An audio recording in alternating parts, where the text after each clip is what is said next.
Hello dear students, in our last class we had studied about the Newton's law of gravitation, and let's revise the formula. Newton's law of gravitation states that force of attraction between two massive objects is equal to G m1 m2 divided by r square, where r is the distance between the center of mass m1 and m2 and G is the universal gravitational constant. Okay. And our today's class topic is acceleration due to gravity. So how we find the acceleration due to gravity? तो उससे पहले हम दो terms को और अच्छे से समझ लें, what is gravity and what is gravitation. इन दो शब्द के बीच में आपको डिफरेंस बहुत ही क्लियर हो जाना चाहिए. तो what is the difference between gravity और second is gravitation. What is the difference between gravity and gravitation? If you understand the difference between gravity and gravitation, then clearly you understand acceleration due to gravity. Otherwise it will be confusing for you. Okay? और confusion हम कोई छोड़ने वाले हैं नहीं. ठीक है, तो हम सबसे पहले ग्रेविटेशन के बारे में समझते हैं. और ग्रेविटेशन आपने लास्ट क्लास में देख भी लिया था कि ग्रेविटेशन क्या होता है. ग्रेविटेशन का मतलब ये है, in this universe every massive objects attract each other. Any object which has the mass attract other object. Okay, or we can say that there is a attractive force between the objects. So that attractive force is known as gravitation. Mean gravitation में जैसे हम बोल रहे हैं अब moon and earth, moon and sun, और you can say that earth and sun, earth and Mars. इस प्रकार से जितने भी प्लैनेट्स हैं वो क्या कर रहे हैं, अर्थ की तरफ अट्रैक्टेड है, या फिर अर्थ बाकी ऑब्जेक्ट्स को अपनी तरफ अट्रैक्ट करती है, मून अपनी तरफ अट्रैक्ट करता है. ये बात हो गई. तो ग्रेविटेशन में क्या होता है, दो कोई भी मास है. अब दो मास का मतलब ये भी हो गया, एक ऑब्जेक्ट ये है, एक ऑब्जेक्ट ये है. अगर मैं इनको यहां रखता हूं तो ये दोनों भी एक दूसरे को अपनी तरफ अट्रैक्ट कर रहे हैं. Still they are attracting each other. Then the question arise, why we are not experiencing their attraction force. Two objects placed on the table are attracting each other, then why they are not moving? And reason is that because this force is the weakest force of the nature and the most important force of the nature. बहुत ही कमजोर force है ये. इसका ये powerful force कब बनता है, जब मासेस बहुत हाई हो जाते हैं.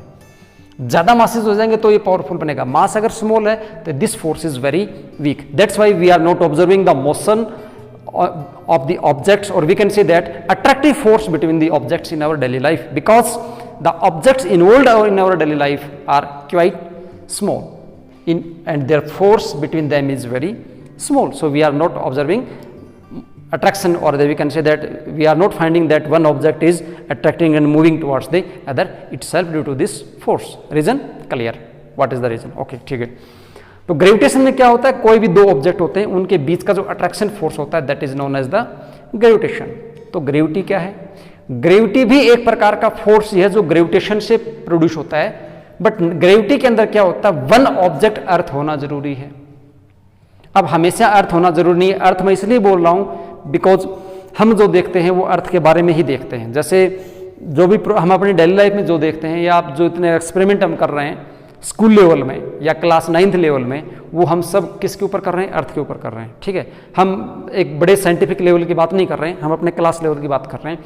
तो हम क्या देखते हैं, अर्थ है. जैसे ये चौक है, इस चौक को मैं यहाँ से ड्रॉप करता हूँ, चौक नीचे की तरफ जाता है. किसी भी ऑब्जेक्ट को आप यहाँ से ड्रॉप कर दोगे तो अर्थ की तरफ जाएगा. मतलब क्या हुआ कि एक अर्थ है दूसरे ऑब्जेक्ट को अपनी तरफ अट्रैक्ट कर रही है. तो ग्रेविटी है force of attraction between earth and other object. Like कोई भी है, जैसे आपके पास चौक हो गया, कोई और जो कुछ भी है, उनके बीच में. यानी ग्रेविटी में एक अर्थ होना जरूरी है, ग्रेविटेशन में एक ऑब्जेक्ट का अर्थ होना जरूरी नहीं है. ओके, तो ये डिफरेंस है ग्रेविटी एंड ग्रेविटेशन के बीच में. अब क्वेश्चन आया, what is the acceleration due to gravity. Acceleration due to gravity का मतलब ये हुआ कि सपोज करो ये अर्थ है. ओके, ये अर्थ का सेंटर है और ये अर्थ की क्या है, रेडियस है. यहां से आप किसी भी ऑब्जेक्ट को ड्रॉप करते हो. ड्रॉप करने का मतलब क्या हुआ, जैसे मेरे पास ये चौक है, ये हाथ में ये चौक है, इसको मैं ऐसे नीचे की तरफ थ्रो नहीं करता हूं. यहां था, मैंने इसको ऐसे छोड़ दिया. जब इसको ऐसे छोड़ता हूं तो इस प्रकार से नीचे जाता है. तो ये नीचे की तरफ मूवमेंट कर रहा है. तो नीचे की तरफ ये आएगा तो अर्थ मतलब इसको अट्रैक्ट कर रही है, अर्थ इसको किधर कर रही है, अपनी तरफ अट्रैक्ट कर रही है। ये अर्थ का सरफेस है, ये क्या है, this is earth surface and earth is attracting this object towards itself, so it is moving it towards it. And you know that when there is a force on any object, now here force is, let's consider capital M is the mass of the earth and small m is the mass of object, and this is the distance r between the object and small r, let's consider it h, height, at the height h. Okay, so what is the distance? Distance is from this point to center of earth, let's consider it small r, that is equal to r plus h, क्योंकि distance यहाँ से अगर यहाँ तक होगी ना, आपको बताया था ये जो डिस्टेंस होती है इस मास से इस मास के सेंटर के बीच में होती है, तो h तो ये है और r ये है, रेडियस है अर्थ की, तो टोटल डिस्टेंस हो जाएगी ये। तो फोर्स कितना लगेगा यहाँ पे, फोर्स लगेगा यहाँ पे g mass of this object small m mass of the earth capital M divide by square of the distance, that is equal to r plus earth square, इतना इसके ऊपर लगने वाला है। ठीक है, अब ये फोर्स लग रहा है, इस फोर्स से कहानी डाउनवर्ड जा रहा है, नीचे की तरफ आएगा, h लगातार डिक्रीज हो रही है, h लगातार डिक्रीज हो रही है, it mean force continuously increase हो रहा है। ध्यान से सुनना, यहाँ था थोड़ा सा, यहाँ आएगा तो h डिक्रीज हुआ, h डिक्रीज हुआ तो ये डिस्टेंस डिक्रीज हुई, ये डिक्रीज हुई तो फोर्स इंक्रीज हुआ, ऐसे जाता जाएगा और अर्थ सरफेस तक इसके ऊपर मैक्सिमम फोर्स लगेगा, सरफेस के बाद तो जाएगा नहीं है। ठीक है, तो इसका मतलब कंटिन्यूसली इसके ऊपर फोर्स लग रहा है। And you know that whenever there is a force, unbalanced force an object, then object move, and if force is continuous then there is acceleration in the object. तो इसके ऊपर फोर्स जो है वो कंटिन्यूसली वेरिएबल फोर्स, लगातार force की amount बढ़ रही है तो इसकी स्पीड भी लगातार बढ़ रही है, यहाँ जीरो थे पे बढ़ जाएगी, और जब यहाँ पे आएगी ये तो इसकी जो स्पीड है v इज इक्वल टू वो हो जाएगी √2gh, कितनी हो जाएगी, v is equal to √2gh। अब आप सोच रहे होगे √2gh कैसे हो जाएगी, देखो पहले मैं इसी को एक्सप्लेन करता हूँ, v is equal to √2gh कैसे हो जाएगी। हमारे पास एक इक्वेशन ऑफ मोशन थी v square minus u square is equal to 2as, क्या थी, v square minus u square is equal to 2as। Okay, ये इनिशियल वेलोसिटी थी इसकी, u इज इक्वल टू 0, यहाँ पे पहुंचेगा तो फाइनल वेलोसिटी वो कितना हो जाएगा इसका v स्क्वायर, इनिशियल वेलोसिटी 0 है, that is equal to 2, downward आ रहा है तो जो एक्सेलरेशन होता है उसको हम g से रिप्रेजेंट करते हैं, g s डिस्टेंस यहाँ से लेकर यहाँ से कितनी थी h, v is equal to कितना आया √2gh, इतनी वेलोसिटी इसकी यहाँ पे हो जाएगी। इसका मतलब हम समझ क्या रहे थे, हम समझ रहे थे कि यहाँ पे वेलोसिटी 0 थी, यहाँ पे वेलोसिटी मैक्सिमम होगी, वेलोसिटी लगातार इंक्रीज हो रही है, वेलोसिटी इंक्रीज हो रही है तो इसके अंदर एक एक्सेलरेशन है, और वो एक्सेलरेशन किसने प्रोड्यूस किया, इस ग्रेविटेशनल फोर्स ने प्रोड्यूस किया। ओके, तो यहाँ पे जो भी एक्सेलरेशन है that acceleration is known as acceleration due to gravity. क्या कहते हैं, एक्सेलरेशन ड्यू टू ग्रेविटी, और रिप्रेजेंटेशन होती है इसकी g से, किससे रिप्रेजेंट करते हैं उसको, g से रिप्रेजेंट करते हैं एक्सेलरेशन ड्यू टू ग्रेविटी को। इसकी वैल्यू फाइंड आउट करने की कोशिश करते हैं कि हम इसको कैसे फाइंड आउट करें, एक्सेलरेशन ड्यू टू ग्रेविटी को हम कैसे फाइंड आउट करेंगे। डायग्राम को मैं थोड़ा सा सिंपल बना देता हूं इस बार।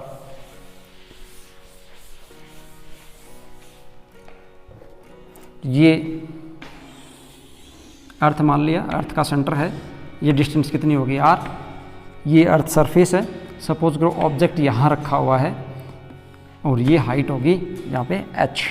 ये जो r होता है इसकी वैल्यू याद कर लो 6400 किलोमीटर होता है, रेडियस ऑफ अर्थ कितनी होती है 6400 किलोमीटर होती है। ओके, ये जो हाइट है ये आप 2 मीटर 3 मीटर 4 मीटर 5 मीटर ऐसे कुछ ले सकते हैं। ठीक है, अब हम क्या करने वाले हैं, हम ये देखते हैं कि जब वो यहाँ होता है तो इसके ऊपर फोर्स कितना होता है, या मैं ये देख लो कि जब ये यहाँ से अर्थ सरफेस के ऊपर था, अर्थ सरफेस पे मान लेता हूँ इसको, जब ये अर्थ सरफेस पे है तो इसके ऊपर ग्रेविटेशनल फोर्स कितना है, force of gravitation on the particle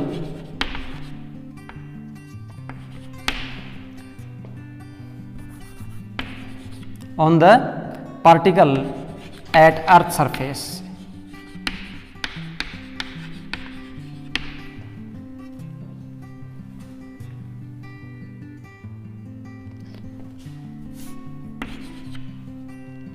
on the earth surface. कितना हो जाएगा देखिए, F इजिकल टू होता है G mass of particle small m mass of earth capital M divide by square of the distance. अब हमने यहीं पे मान रखा है उसको, तो डिस्टेंस कितनी हो जाएगी, कैपिटल R हो जाएगी, तो डिवाइड बाई R और इसका स्क्वायर। ठीक है, न्यूटन के सेकंड लॉ के अकॉर्डिंग भी, according to Newton second law, according to Newton's second law, force क्या होता है, मास इनटू एक्सेलरेशन, और एक्सेलरेशन ड्यू टू ग्रेविटी यहाँ पे कितना है g, मतलब इसके ऊपर ग्रेविटी के कारण भी फोर्स लग रहा है नीचे की तरफ, वो क्या होता है m इंटू जी। अब दोनों के दोनों जो है, ये m क्या है यहाँ पे, ये मास ऑफ पार्टिकल है।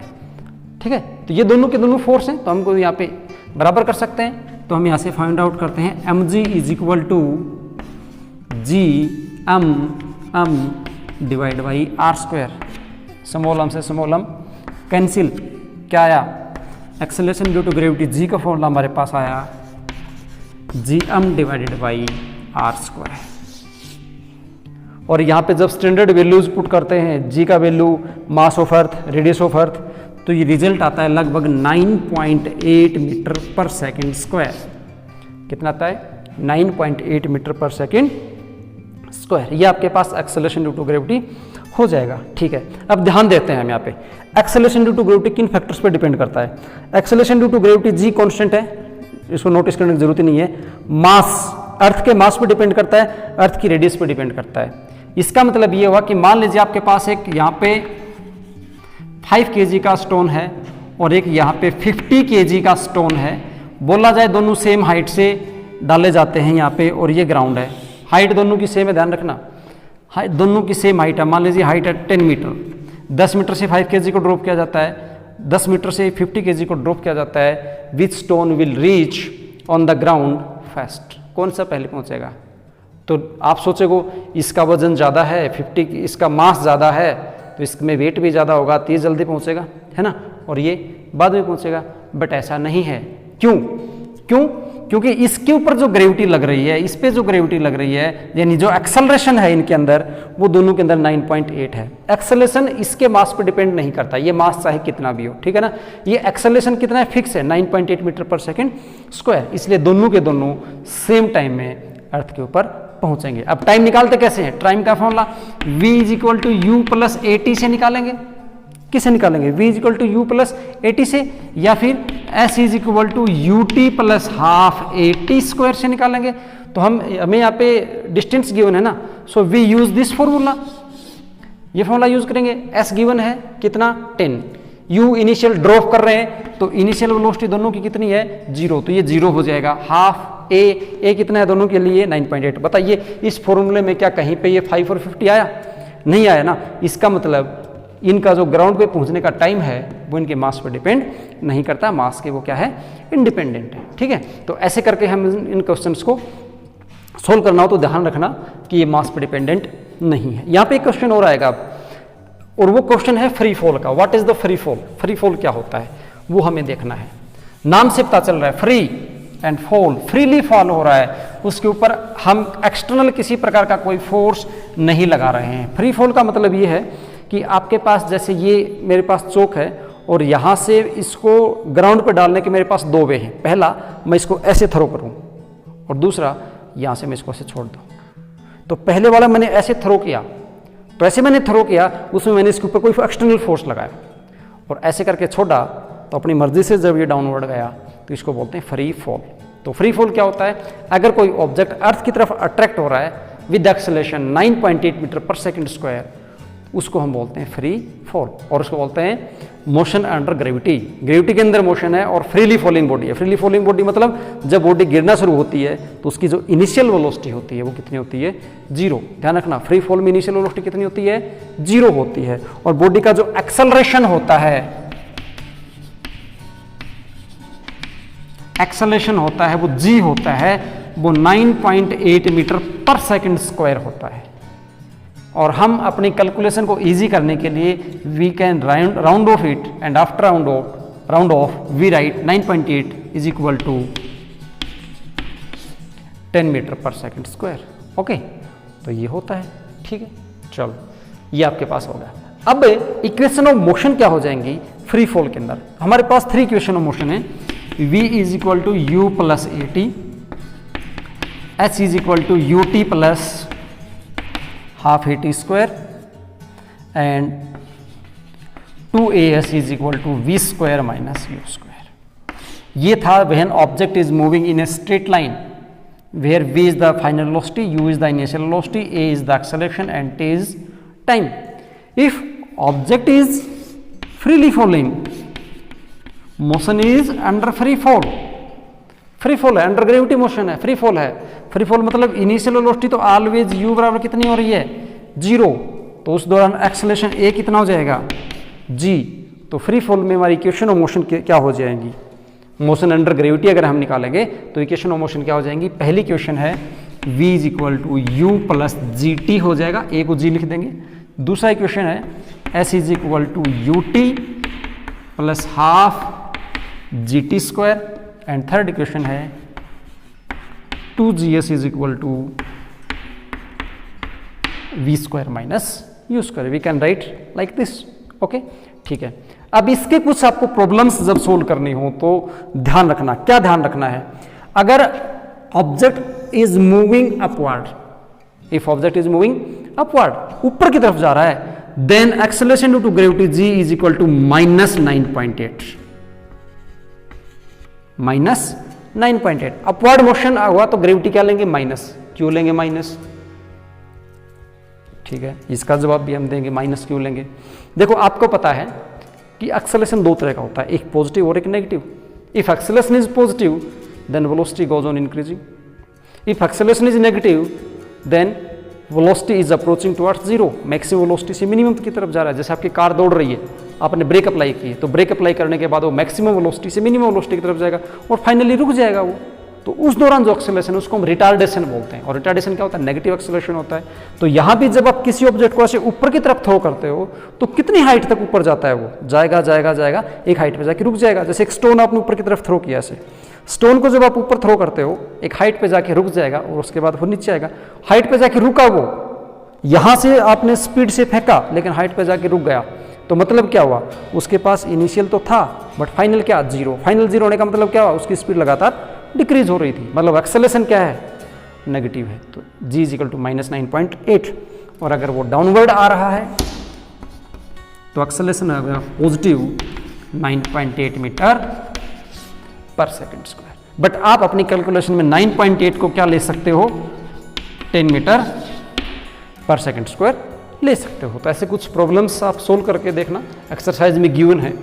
और ये जब प्रॉब्लम सोल्व करो तो अपवर्ड मोशन है, डाउनवर्ड मोशन है, इस पॉइंट को आप ध्यान रखना। ओके, तो इस बात को ध्यान रखेंगे तो इजीली आप जो प्रॉब्लम्स हैं उनको सोल्व कर पाएंगे।